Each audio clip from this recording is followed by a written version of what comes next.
18 जून 73 की मुरली है। संगम युग के अपने श्रेष्ठ स्वमान के सिंहासन पर स्थित रहते हो।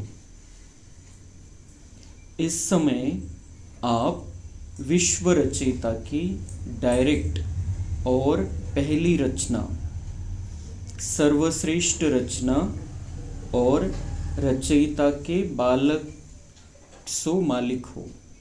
इसलिए बाप दादा के नूरे रतन हो, दिल तख्त नशीन हो, मस्तक के मनिया हो, बाप दादा के कर्तव्य में मददगार हो और विश्व कल्याणकारी, विश्व के आधार मूर्त, उद्धार मूर्त और उदाहरण मूर्त हो। बाप से भी विशेष पूज्य और योग्य बनते हो। इसलिए बाप भी ऐसी रचना का गुणगान करते हैं और वंदना भी करते हैं। स्वयं बाप ऐसी आत्माओं का हर रोज बार बार सिमरन करते हैं। तो बाबा जब आते हैं, इस धरती पर आते हैं और हम आत्माओं को चुनते हैं। सिलेक्शन होतं, जे कल्प पहिले वाले बच्चे होते त्यांना बाबा सिलेक्ट करतो पुन्हा। प्रत्येकाची येण्याची वेळ वेगवेगळी आहे, पण जेव्हा बाबा खाली आला त्यावेळेलाच त्याने आपल्याला मानसिक जन्म दिलेला है। तो और फिर जब हम आते हैं तब हम अपना पुरुषार्थ करके तैयार होने लगते हैं। और हम कितनी महान आत्माएं हैं, ये बाबा हमें अलग अलग तरीके से समझाता है। जब आता है तो पहली स्मृति ये दिलाता है कि हम आत्माएं हैं, शरीर नहीं है। आत्मा आहे, अपन आत्माएं हाच फार मोठा मान है, क्योंकि हम शरीर भान में थे और शरीर के हिसाब से हम ये जीवन चला रहे थे। और इसलिए इस जीवन में दुख, तकलीफें, प्रॉब्लम्स, निराशा, उदासी, ये सब कुछ आ गया था। सबसे पहला स्वमान बाबा ये याद दिलाता है हमको कि ये बॉडी तुम नहीं हो, ये शरीर तुम नहीं हो, ये पद पोजीशन वाले ये सब बाद में लिया है। तुम ओरिजिनल आत्मा हो, बहुत सुंदर चमकता हुआ सितारा। ये सबसे पहला स्वमान बाबा हमको देता है कि हम आत्मा है। और उससे भी बढ़ के बात कौन सी है? आत्मा और परमात्मा सेम टू सेम है, साइज में सेम, रूप में भी सेम, सिर्फ पार्ट अलग अलग है। और हम आत्माएं जन्म पुनर्जन्म के चक्कर में आती है, बाबा नहीं आता है। इसलिए वो एवर प्योर है, वो सदा पवित्र है। लेकिन ये कितनी बड़ी नशे की बात है कि भगवान और मैं सेम टू सेम। मग त्याच्या पुढे जाऊन मग बाबा आपल्याला समजवतो, म्हणजे हे स्वमान म्हणजे आपली ओरिजिनल ओळख, आपली ओरिजिनल ओळख बाबा आपल्याला करून देतो। स्वमान का मतलब ये है कि हमारी शान क्या है, हम एक्चुअल में है क्या, ये भगवान हमको बताता है। आपली रियलिटी बाबा आपल्याला सांगतो। तो स्वमान देता है बाबा। आने के बाद हजारों स्वमान बाबा ने दिए हैं, लेकिन उसमें से इस एक ही बाबा का जो महावाक्य है, पूरा बड़ा सारा महावाक्य, उसमें बाबा ने बहुत महत्वपूर्ण स्वमान ले लिए कि हम कौन सी आत्मा है। तो बाबा कह रहे हैं, आप सदा संगम युग के अपने श्रेष्ठ स्वमान के सिंहासन पर स्थित रहते हो। सिंहासन मतलब शेर जैसे रहते हो क्या? सिंहासन पर स्थित होना मतलब स्थिति वैसी, शेर जैसी स्थिति। ऐसी स्थिति में स्वमान पर स्थित होते हो क्या? तो अगर नहीं होते हैं तो हमको आज से इस स्वमान की सिंहासन पर स्थित होना है, क्योंकि हम बहुत महान और भगवान की चुनी हुई आत्माएं हैं। इसलिए ये स्वमान, ये नशा जो बाबा हमको चढ़ाता है, वो चढ़ा ही रहना चाहिए। किसी के उतारने से ये नशा उतरना नहीं चाहिए। कोई परिस्थिति में ये ताकत नहीं भरनी है हमको कि ये हमारा नशा उतार दे। हमें स्वमान से नीचे आना ही नहीं है। भगवान हमको समझाता है हम कितनी महान आत्माएं हैं, कितने श्रेष्ठ है, कितने दिव्य आत्माएं हैं। जैसे बाबा ने कल कहा था कि मैं श्रेष्ठ आत्माओं को मिलने के लिए आता हूँ। इस धरती पर भगवान का आना ही इसलिए होता है कि हम महान आत्माओं को मिलना होता है, इसलिए वो इस धरती पर आता है। तो हम इस धरती की महान आत्माएं हैं, इस श्रेष्ठ स्थिती में हमको सदा रहना है। मग त्याच्या पुढे बाबा म्हणता है कि का बरं तुम्ही महान है?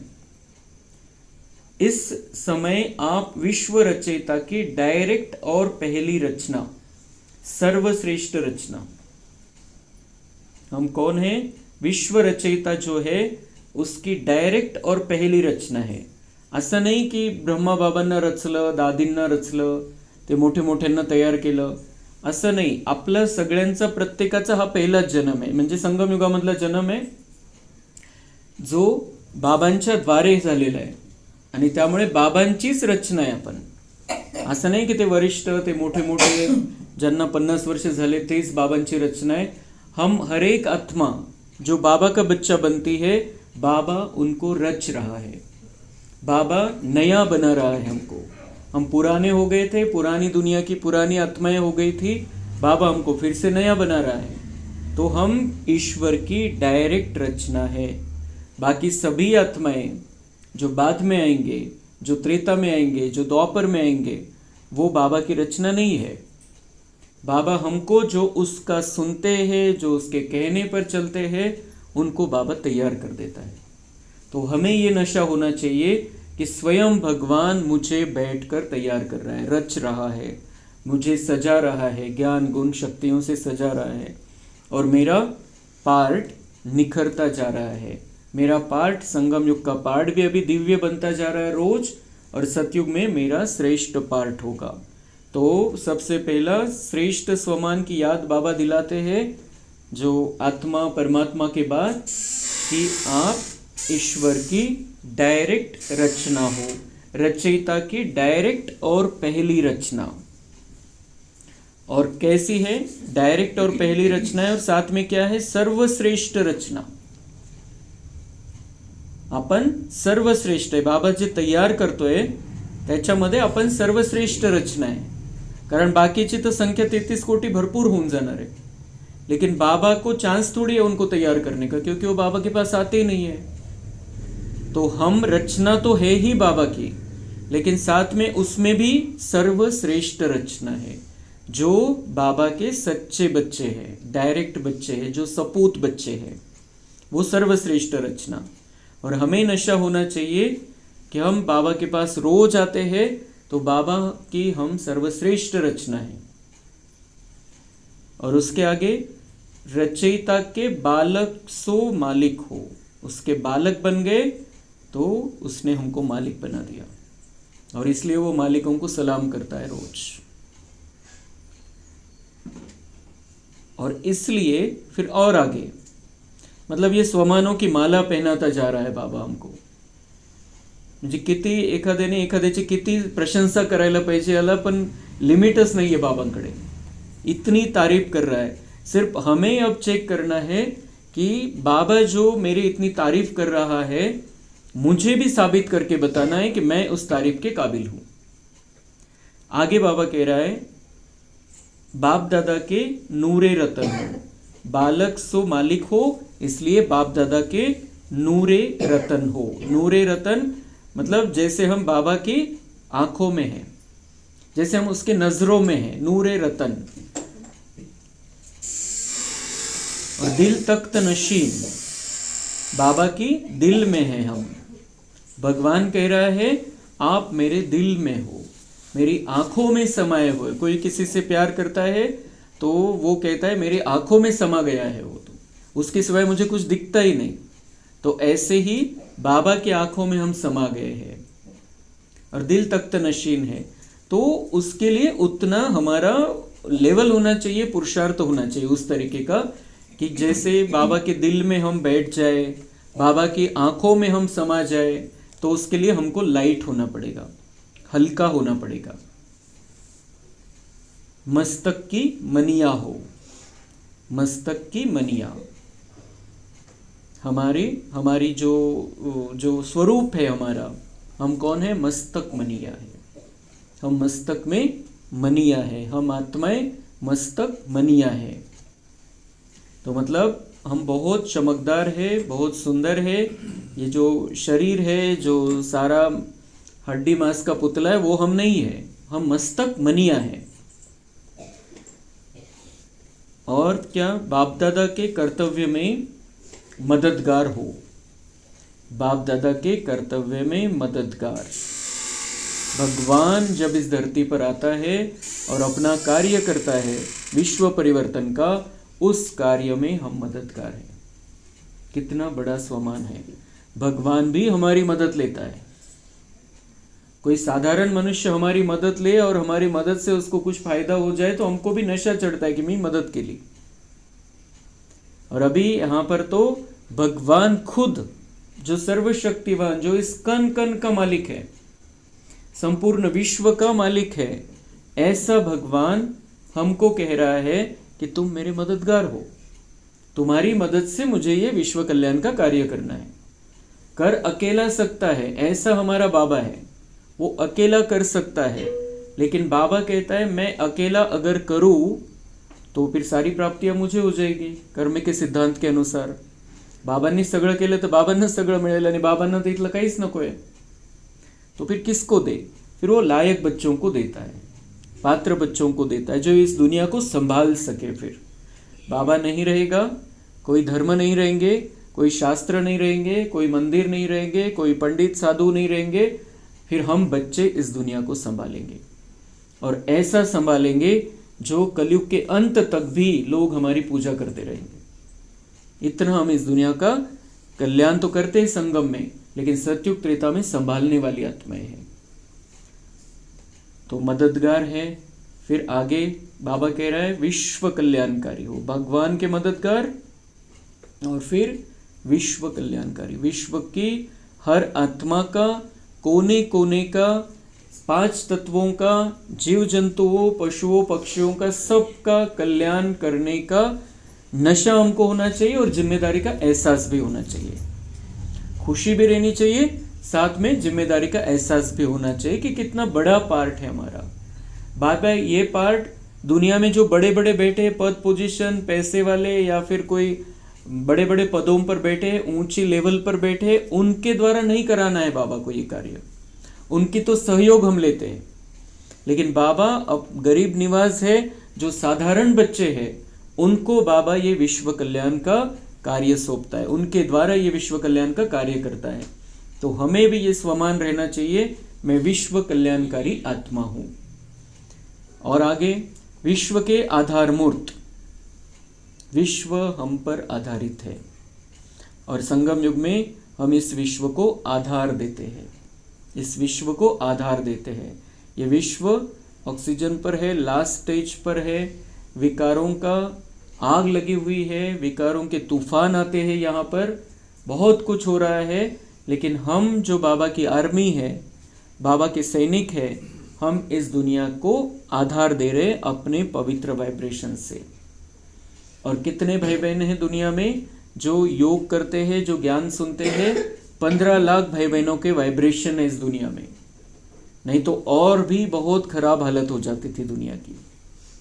मतलब जो भी कुछ हो रहा है उसमें हम सकाश दे देते तो थोड़ा सा उसमें थोड़ा शांति आ जाती। जिनके प्रति भी वो हुआ है, गड़बड़ हुई है, गलत हुआ है, तो हमारा कर्तव्य है वहाँ पर शांति देना, वहाँ पर सकाश देना। जो हम बाबा के बच्चे हैं, बैठे भी रहते हैं, लेकिन हम सकाश भेजते हैं, शांति देते हैं, हमारी भावनाएं वैसी है, हम बीच से कनेक्टेड है, हम शांत है, तो वो शांती ऑटोमॅटिक पोहोचते। जर आपण योगमध्ये बसलो जरी नाही, पण आपली स्थिती शांतीची आहे, तर आपलं बीजशी कनेक्शन आहे आणि म्हणून त्या सगळ्या वृक्षापर्यंत ते जात राहतं। तो इसलिए हम विश्व के आधार मूर्त, उद्धार मूर्त है। आधार मूर्त, आगे उद्धार मूर्त, इस दुनिया का उद्धार करने वाले हैं। और उदाहरण मूर्त है। और कैसे है? उदाहरण मूर्त। इस दुनिया के सामने हमें अपना उदाहरण पेश करना है, एक्झाम्पल सेट करायचं आहे। सगळ्यांना हे दाखवून द्यायचं है भगवान के बच्चे कैसे होते हैं, भगवान के बच्चे क्या करते हैं इस दुनिया में, और ये देवता क्यों बनते हैं, इतने सारे देवता कैसे बने, इसका उदाहरण पेश करने वाली हम आत्माएं हैं। और जीवन यहाँ पर बिना विकारों के कैसे जिया जाता है ये दिखाने वाली हम आत्माएं हैं, उदाहरण मूर्त। और उसके आगे बाप से भी विशेष पूज्य और योग्य बनते हो। बाबा कह रहा है कि मेरे से भी विशेष पूज्य और योग्य बनते हो। वो निरहंकारिता की संपूर्ण हदें पार कर देता है बाबा। बाबा कहता है मेरे से भी योग्य बनते हो तुम। बाबा से योग्य न कभी कोई बना है न कभी बन सकता है, लेकिन बाबा बच्चों का इतना सम्मान करता है कि आप मेरे से भी योग्य बनते हो, इसलिए आप राज करते हो, मैं राज नहीं करता हूँ इस दुनिया पर। आपके हाथ में राज सौंप देता हूँ, आप योग्य बन जाते हो, इस दुनिया को संभालने के योग्य बन जाते हो, तो मैं आपको ये राज सौंप देता हूँ और मैं रिटायर हो जाता हूँ। और पूजा भी हमारी ज़्यादा होती है। बाबा की पूजा हमारी देवियों के रूप में कितनी पूजा होती है और लास्ट तक होती है। और जब शिव की पूजा भी करते हैं तो उसको शंकर समझ लिया है। इसलिए बाप भी ऐसी रचना का गुणगान करते हैं। हम जो बाबा की रचना है उसका गुणगान करते हैं बाबा। क्यों? क्योंकि हमारे इतनी विशेषताएं हैं। हम विश्व कल्याणकारी है, विश्व के आधार मूर्त है, उद्धार मूर्त है। हम बाबा के नूरे रत्न है, दिल तख्त नशीन है, मस्तक की मनिया है, बाप दादा के कर्तव्य में मददगार है। इसलिए बाबा हमारी जो रचना रचता है, हमको जो रचता है, हमारी रचना जो बाबा अभी इस समय रच रहा है, हमको तैयार कर रहा है, तो वो खुद ही हमको तैयार करता है और खुद ही हमारा गुणगान भी करता है। और तो बाबा कह रहे गुणगान करते हैं और वंदना भी करते हैं। वंदना भी करते हैं मतलब नमस्ते भी करता हूँ मैं आपको, क्योंकि आप इतने महान, इतने योग्य बन जाते हो। स्वयं बाप ऐसी आत्माओं का हर रोज बार बार सिमरन करते हैं। बाबा कहते हैं नमन करता हूँ, गुणगान करता हूँ, वंदना करता हूँ, नमस्ते करता हूँ, आपकी सेवा में हाजिर हूँ। और ऐसी आत्माओं का हर रोज बार बार सिमरन करते हैं। भक्ति में क्या करते थे हम, भगवान का पता नहीं था लेकिन सिमरते थे, नाम लेते थे, किसी न किसी का नाम लेते थे। पता नहीं था कौन है भगवान, बॉस कौन है सबका ये पता नहीं था, लेकिन जिसमें श्रद्धा बैठ गई, किसी ने कहा, उसके नाम का जप करते थे। लेकिन यहाँ पर तो स्वयं भगवान हमारे नाम का जप करता है, स्वयं भगवान हमको याद करता है, बार बार सिमरन करते हैं। और भगवान तो सच का सागर है, वो झूठ बोलता ही नहीं है। तो बाबा कहता है मेरे जो सेवाधारी बच्चे हैं, जो ऐसे विश्व कल्याण की जिनकी भावना हो गई है, जो बहुत अच्छी रीति से आगे बढ़ते जा रहे हैं, उनका मैं बार बार सिमरन करता हूँ। बाबा हमको याद करता है। हम बाबा को याद कितना करते हैं वो अलग बात है, लेकिन बाबा हमको याद करता है। जो विशेष आत्माएं हैं जिनको बाबा याद करता है उनमें हम शामिल हैं। ये नशा होना चाहिए और उतनी विशेषता हमें अपने अंदर धारण भी करनी है। फिर अगली मुरली है 13 सितंबर 74। आगे चलकर जब प्रकृति के प्रकोप होंगे और आपदाएं आएंगी, तब आप सबका पेट भरने के लिए कौन सी चीज काम में आएगी।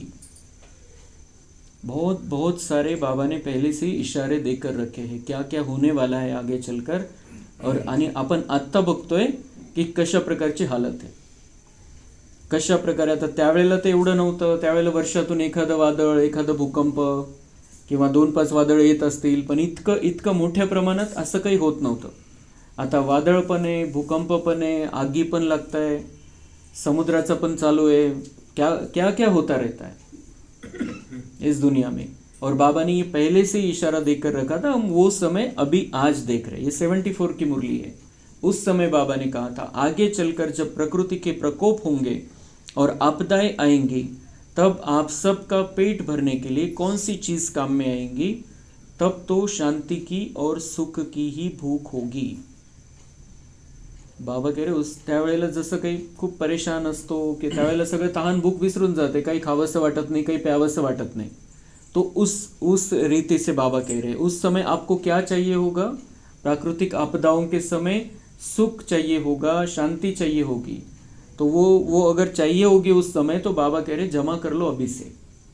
और अभी भी हमारा लेट में लेट समय चल रहा है, लेकिन थोड़ा समय बचा है। इतने थोड़े समय में हमको ये सुख शांति जमा कर लेनी है, क्योंकि आगे चलकर हमारे तक भी ये सारा आएगा। आता आजच बातमी आहे की मराठवाडा जे सगळं खूप पाऊस कमी पडायचा, तर आता जास्त पाऊस पडणार इकडे। तो इसलिए ये जो कुछ भी प्राकृतिक आपदा है, ये सब बढ़ने वाली है, लेकिन हमें क्या चाहिए होगा? सुख शांति। तो उसकी तैयारी करनी है, क्योंकि प्राकृतिक आपदाओं के कारण धन होते हुए भी धन काम में नहीं आएगा। प्राकृतिक आपदाओं के कारण धन होते हुए भी धन काम में नहीं आएगा। एखाद्या ठिकाणी भूकंप झालेला आहे, एखाद्या ठिकाणी चहूकडे पाणीच पाणी साचलेलं आहे, काय करेल त्याच्याकडे किती पैसा असेल तर? काही काही तो 5 मजले 10 7 8 मजले पाण्यामध्ये जाणार आहे, तो वो क्या करेगा? उसके पास पैसा रहेगा भी तो। साधन होते हुए भी साधनों द्वारा प्राप्ति नहीं हो सकेगी। उस समय सबका संकल्प होगा कि कोई शक्ति देवे, जिससे कि इन आपदाओं से पार हो सके और कोई हमें शांति देवे। सबको क्या लगेगा? मतलब ये हमारे खुद की तैयारी नहीं है, सिर्फ बाबा हमको तैयार कर रहा है, क्योंकि पहले ही बाबा ने बता दिया आप कौन सी आत्मा है, आपको सबका कल्याण करना है, उद्धार करना है, सबका आधार बनना है। तो त्याची सेटिंग करून घेतोय बाबा की तुम्हाला ते सगळे त्यांना पाहिजे असणार आहे, आणि त्यांचं कनेक्शन तर भरकटलेलं राहील, ते तर बाबांशी जुडलेलेच नाही आहे, तर त्यांना कुठून मिळणार? आणि बाबांनी सांगितलेलं आहे की आस्था के सभी आधार हिलने वाले, जहां जहां मनुष्य की आस्थाएं है सब आधार हिलने वाले। तो एक बाबा ही सहारा रहेगा सबका, और बाबा के बच्चे, क्योंकि हम बाबा से कनेक्टेड है, इसलिए हम बाबा से लेके उनका सहारा बनेंगे। बाबा से लेंगे हम शांति शक्ति, लेते रहेंगे, हमारे अंदर भी स्टॉक जमा रहेगा, तो हम उनका सहारा बनेंगे। तो बाबा कह रहे साधन होते हुए भी साधनों द्वारा प्राप्ति नहीं हो सकेगी। उस समय सबका संकल्प होगा कि कोई शक्ति दे, जिससे कि इन आपदाओं से पार हो सके और कोई हमें शांति दे। तो ऐसे ऐसे लंगर बहुत लगने वाले हैं। ऐसे ऐसे लंगर, शीख धर्मामध्ये लंगर लावले जातात की जिथं कोणी यावं, भोजन करून जावं फ्रीमध्ये, आणि चालू असतो, कंटिन्यू लंगर चालू राहतो। तो बाबा म्हणता है ये जो मेरे बच्चे हैं, ये सब ये लंगर चलाने वाले। कौन से? भोजन वाला नहीं, शांति सुख प्यार का लंगर चलता रहेगा। कोई भी आए और मेरे बच्चों से शांति लेकर जाए, कोई भी आए और मेरे बच्चों से शक्ति लेकर जाए, ऐसे लंगर लगने वाले। और हमें ये जिम्मेदारी लेनी है, हम इस लंगर को लगाएंगे। हम जहाँ है वहाँ लंगर चालू हो जाएगा। जो भी आना चाहे, जो भी हमारे से जिसको भी जो चाहिए वो लेकर जाए। हम खुद से भी फैलाएंगे सारे विश्व के कोने कोने तक, लेकिन हमारे पास जो भी आएगा उसको भी मिलता जाएगा। तो बाबा कह रहे ये आगे चल के ऐसे लंगर बहुत लगने वाले हैं। उस समय पानी की एक बूंद भी कहीं दिखाई नहीं देगी। पानी की एक बूंद भी कहीं दिखाई नहीं देगी, मतलब अभी वो पानी पानी रह सकता है, कहीं पर पानी नहीं मिलेगा, लेकिन जहाँ पर पानी पानी रहेगा, आता समजा पूर आलेला आहे, सगळं पाणीच पाणी आहे सगळीकडे, पण ते पाणी काय कामाचं? प्यायलाच कामात येणार नाहीये। तो जैसे कि पानी की एक बूंद जो पीने लायक हो, ऐसी नहीं दिखाई देगी। बाबा ने कहा है लास्ट में तो ऐसा हो जाएगा, हीरे की अंगूठी दे के पानी मांगेंगे फिर भी नहीं मिलेगा, ऐसी हालत हो जाएगी। और सगळीकडे पाणीच पाणी राहील, पण तरी सुद्धा पिण्यालायक राहणार नाही। तो बाबा कह रहे ये डरा नहीं रहा है, बाबा हमको तैयार कर रहा है कि आगे चल के क्या होने वाला है। असंच अचानक आलं समोर तर मग काही सुचणार नाही आपल्याला काय करायचंय, पण बाबा पिक्चर पहिलेच क्लियर करतोय कि ऐसा होने वाला है, ये होगा। अनाज भी प्राकृतिक आपदाओं के कारण खाने योग्य नहीं होगा, ये भी बात बाबा बता रहा है। अनाज भी प्राकृतिक आपदाओं के कारण खाने योग्य नहीं होगा। अन्नधान्य सुद्धा, आता आपण भाजीपाला आणि फ्रूट घेताना किती काळजी करावी लागते, काय कसं घ्यायचंय, काय घ्यायचंय, किती केमिकल मारलेलं असेल. अनाज भी बाबा कह रहा है, धान्य सुद्धा, ती सुद्धा वेळ येणार आहे. तो उस समय आप लोग क्या करेंगे. बाबा म्हणता है वो दुनिया का तो देखो, दुनिया को तो आपको जो मदद करनी है, लेकिन आपका क्या होगा. क्या आपका मन तैयार हो गया है उसके लिए. क्या आप इतने शक्तिशाली हो गए हो. आणि बाबांनी आप क्या करेंगे क्या, बाबा ने तो हमारी गारंटी ली हुई है. होगा जो होगा वो होगा. बाबा ने गारंटी ली है कि मेरे जो बच्चे हैं, मेरी श्रीमत पर चलने वाले, मेरा हाथ पकड़ कर चलने वाले, उनके दाल रोटी की गारंटी अंत तक है. बाबा ने कहा दाल रोटी खिलाऊंगा. एक मुरली में बाबा ने कहा था दाल चावल खिलाऊंगा. तो बाबा ने गॅरंटी ली. हम क्या करेंगे, हमको कुछ सोचना नहीं, ये होगा वो होगा, पण बाहेरची परिस्थिती ही अशी राहणार आहे, बाबांनी सांगितलेलं आहे. तो बाबा कह रहे उस समय आप क्या करेंगे. सहन करने की इतनी हिम्मत है. बाबा कह रहे आप में इतनी हिम्मत है सहन करने की. ऐसा होगा, ये सब बातें होगी. क्या उस समय योग लगेगा, प्यास लगेगी, उस समय आपका योग लगेगा. इतकी सारी हलचलची परिस्थिती, इतक्या भयानक परिस्थितीमध्ये तुमचा योग लागेल का. म्हणून बाबा म्हणताय आता जितकं योगमधून प्राप्ती करायची तितकी करून घ्या. जेवढं घ्यायचं तेवढं घ्या माझ्याकडून. आणि आता जर घेतलेलं असेल आणि आपण स्ट्रॉंग झालेलो एकदम, तर मग त्यावेळेला पण घेता येईल. नाही तर आपण आता कमजोर राहिलो तर त्यावेळेला त्या परिस्थितीमध्ये काहीच घेता येणार नाही बाबांकडून, और मदद भी नहीं कर पाएंगे. उस समय तो जो प्राकृतिक आपदाओं का समय होगा, उस समय तो हमको फरिश्ता बनकर इस दुनिया का तारणहार बनना है, इस दुनिया का कल्याण करना है. जिनको जो मदद चाहिए वो हमको देना है उस समय. लेकिन अगर हम उस समय अपने पुरुषार्थ में लगे रहेंगे तो कैसा होगा. उसके पहले ही अपना पुरुषार्थ फाइनल करना है. इसलिए तो बाबा उस दिन बार बार पूछ रहा था डेट बताओ, डेट बताओ. फिर बाबा ने एक मुरली में कह दिया था, 2011 की लगभग की मुरली में बाबा ने कह दिया था कि क्या बटन दबाओ, आदेश कर दो. ऐसा डायरेक्ट शब्द है बाबा के. जब मैं ज्ञान में शुरुआत ही हुई थी मेरी, उस समय बाबा ने कहा था कि बटन दबा दूं, आदेश दे दूं. तो वो समय नहीं लग रहा है, लगने वाला है. लेकिन बाबा पहले ये देख रहा है मेरे बच्चे तैयार हो जाए, पहले सेट हो जाए पहले, फिर वो प्रोग्राम की स्पीड बढ़ जाएगी, ऑटोमेटिक बढ़ जाएगी. वैसे संकल्प उनको जाएंगे. तो आप अगर कुएं भी सूख जाएंगे फिर क्या करेंगे. मतलब कहीं पाणी होगा, कहीं बहुत पाणी होगा, पाणी होके पाणी पिणे लायक नाही रहेगा, और कहीं पे कुएं सूख जाएंगे. आता बघितलं आफ्रिकेमध्ये बरेचसे शहरामध्ये पाणीच राहिलेलं नाहीये, म्हणजे पाणीच येत नाही तिथं, संपलेला आहे विषय तिथला पाण्याचा, असे काही झालेले आहे. तो क्योंकि बाबा तो सारा विश्व का देखता है, उस हिसाब से बाबा कह रहे हैं कहीं पे कैसी हालत होगी, कहीं पे कैसी हालत होगी, तो हर बात के लिए तैयार. तो बाबा आगे कह रहे, बाबा ने पहले तो सारा कुछ पिक्चर खींच दिया हमारे सामने, ऐसा ऐसा होने वाला है. मग बाबा मनामध्ये काय चाललेलं ते चेक करतो बच्चांच्या. मग बाबा म्हणताय जब आप विशेष आत्माओं का ग्रुप है तो आपका पुरुषार्थ भी विशेष होना चाहिए ना. ये क्यों नहीं समझते. जैसा कि गायन है कि चारों ओर आग लगी हुई थी लेकिन भट्टी में पड़े हुए पुंगरे ऐसे ही सेफ रहे जो की उनको सेक तक नहीं आया.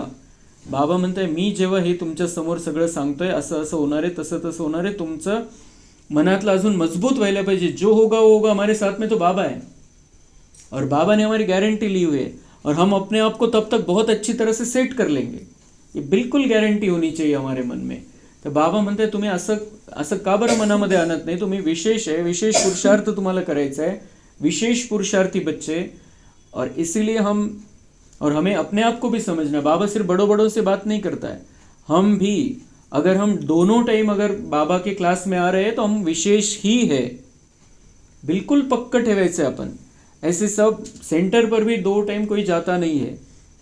2 टाइम अगर हम आ रहे हैं और हमको बाबा भरपूर कर रहा है तो हम विशेष आत्माएं हैं. हे बिल्कुल पक्को फिट बसून घ्यायचं आहे. चाहे हमारी हालत कैसी भी हो, क्या भी हो, घर में कुछ भी हालत हो, कुछ भी परिस्थिति हो, अगर हम बाबा के पास आ रहे हैं और हमारी लगन है बाबा से, इसका मतलब हम विशेष आत्माएं हैं. तो हमारा पुरुषार्थ भी विशेष रहेगा. हमको करना है, बढ़ाते जाना है.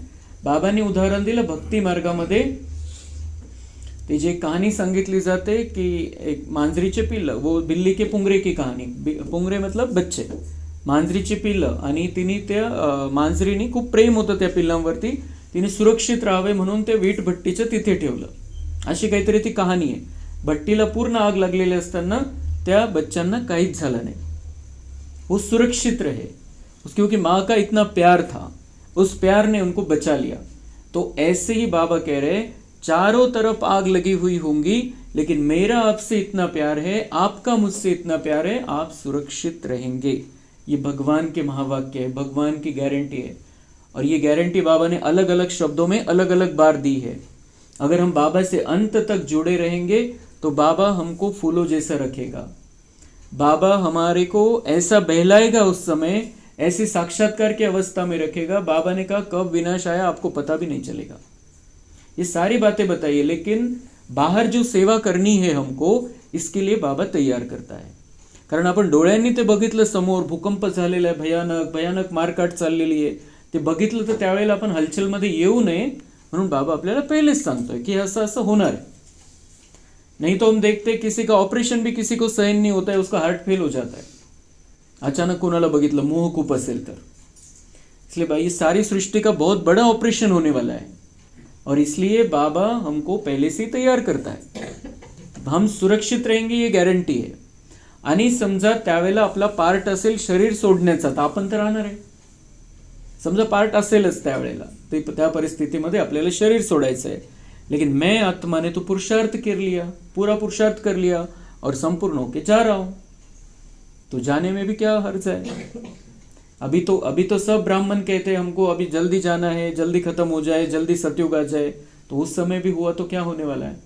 तो हर बात के लिए तैयार, और जो भी होगा उसमें कल्याण. ये बिल्कुल हमको पक्का कर लेना है बुद्धी में, चाहे कुछ भी हो जाए. आता छोटीशी घटना बघितली, मोठं काही झालं तरी आपल्याला स्थिर राहायचंय, त्यामध्ये आपली काय सेवा आहे ती बघायची.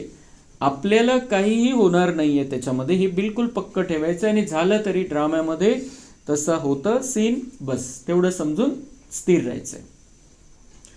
तो बाबा कह रहे ये क्यों नहीं समझते, जैसा कि गायन है कि चारों ओर आग लगी हुई थी, लेकिन भट्टी में पड़े हुए पुंगरे ऐसे सेफ रहे जो कि उनको सेक तक नहीं आया.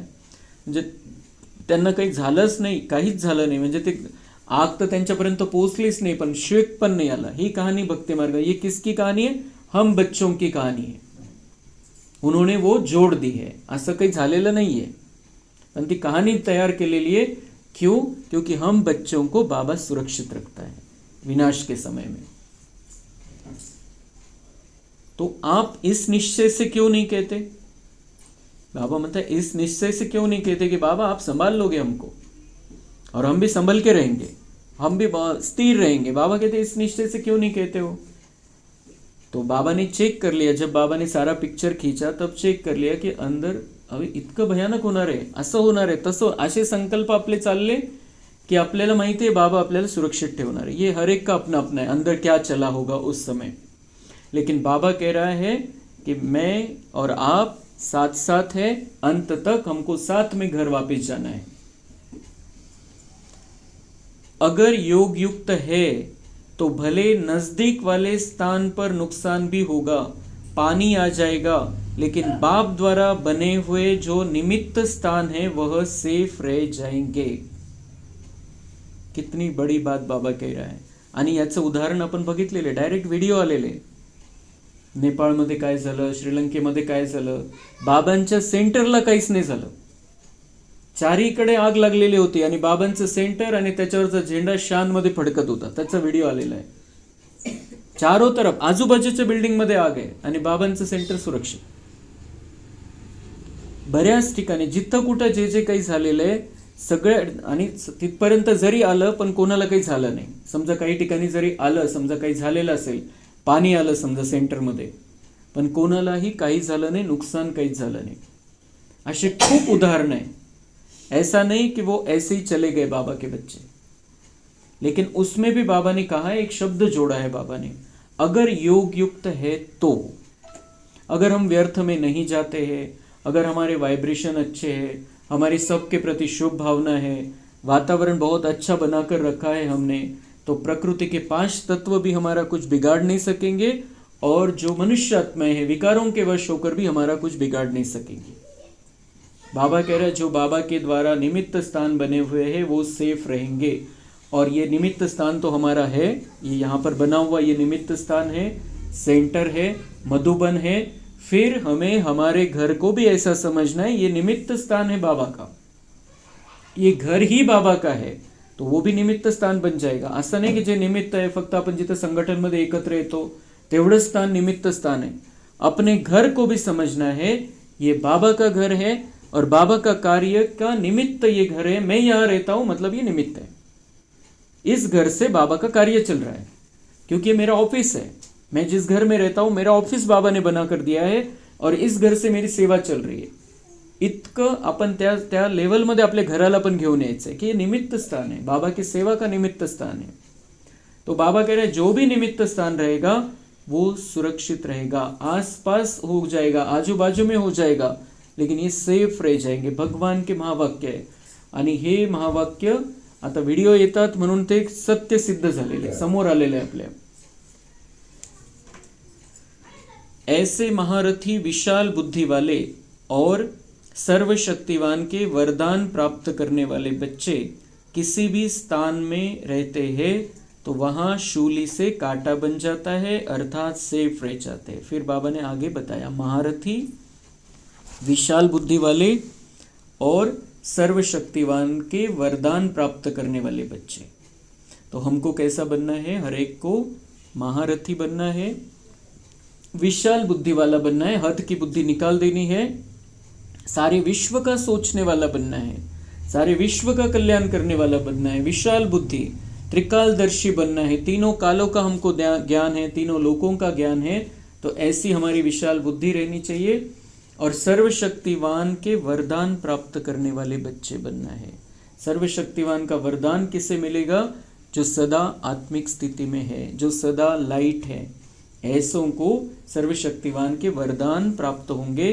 और ऐसे बच्चे जिस स्थान पर रहते हैं वो स्थान भी सुरक्षित रहेगा। और वहां पर क्या होगा? सूली से कांटा बन जाएगा। सूली से बहुत बड़ा कुछ होने वाला था, लेकिन योग युक्त बच्चा है बाबा का तो थोड़े में खत्म हो जाएगा। म्हणून हे फक्त आपण ऐकायचं नाही, हे आपल्यासाठी जोडायचं या गोष्टीला कि फिर मुझे क्या करना है, ये क्या कह रहा है बाबा। ये हर एक बात को अपने आप से जोड़ना है। अब मेरी जिम्मेदारी कितनी बड़ी और मेरा नशे की बात कितनी है कि भगवान ने मुझे चुन लिया इस कार्य के लिए, इतने बड़े कार्य के लिए चुन लिया है और आगे आने वाला सारा चित्र बाबा ने मेरे सामने खींच दिया है, मेरा कर्तव्य बता दिया है और मेरी स्थिति क्या होनी चाहिए, फिर उसकी तैयारी मुझे क्या करनी है, सगळी चेकिंग करायची, सगळी तयारी करायची। मग आता 24/12/74 ही जी याच्यामध्ये जे उदाहरण सांगितलेलं आहे बाबांनी, जो पॉइंट सांगितलेला आहे तो साकार मुरलीमध्ये पण 1-2 महिन्यापूर्वी काहीतरी आलं होतं। 24/12/74 ही अशी तारीख आहे, या दिवशी बाबा स्वतःहून आले होते।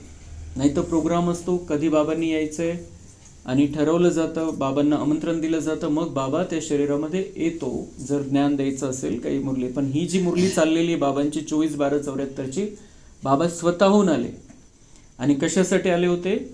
बाबांनी सांगितलं, कोई भी बात में अगर एक बार समय पर बिना कोई संकल्प के आज्ञा समझकर जो सहयोगी बन जाते हैं, ऐसे समय के सहयोगियों को बाप दादा भी अंत तक सहयोग देने के लिए बंधा हुआ है।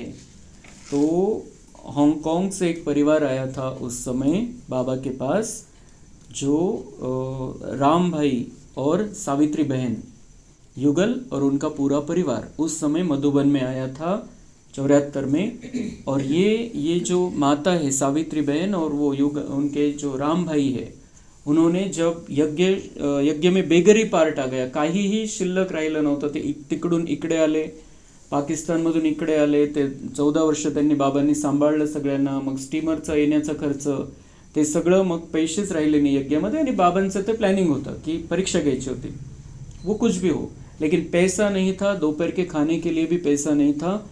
उस समय इस युगल ने 500 रुपए यज्ञ में ला कर दिए थे, बिना कुछ उनसे मांगे या उनको कुछ पता भी नहीं, लेकिन उनको संकल्प आया कि मुझे देना चाहिए, तो फिर उन्होंने ला कर दिए थे 500 रुपए उस समय। तो समय पर सहयोग की बात बाबा कह रहा है कि उन्होंने इतना समय पर सहयोग किया था, फिर वो इतनी भावना से किया था।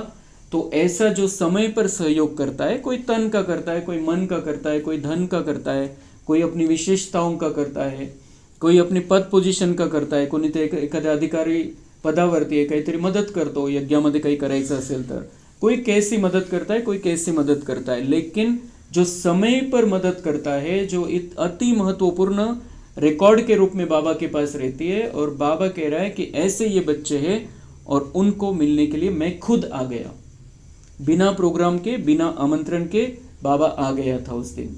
तो ये 1-2 महीने पहले बाबा ने उनका नाम भी लिया था मुरली में। और ये बात सूरज भाई ने क्लास में भी बताई थी, राजू भाई ने भी बताई थी। तो ये उस समय की वो मुरली है। और बाबा उनका मतलब बाबा के पास हम जो सहयोग करते हैं वो कैसे जमा होता है, उसका एक बहुत बड़ा उदाहरण है।